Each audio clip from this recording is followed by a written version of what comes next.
Yaxşı bir hal odur ki, bizim Azərbaycanlılar Azərbaycanlı izini itirmirlər orada. Dilini itirmirlər, mədəniyyətini itirmirlər, kökü qoruyurlar. Yəni bu çox yaxşı oldu. Amma saya gələndə isə orada Azərbaycanlıların sayı çox deyilənlərdən çox.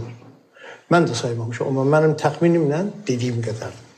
İndi baxın, bu qədər Azərbaycanlı orada var. Bir də Azərbaycan dilində məktəb varmı? Yox. Nədən yoxdur? Niyə yoxdur? Amma bizdə 500-ə qədər... Çünki Rusiya dövləti ağılsız dövlət deyil də ki, yəni Azərbaycanlı uşağını dövlət məktəbində oxutmaq üçün büdcəsindən pul xərcləsin. Biz niyə xərcləyirik? Bu məktəblərin hamısında, bu sektorlar, bu universitetlərdə hamısı dövlətin büdcəsindən, xəzinəsindən maliyyələşir.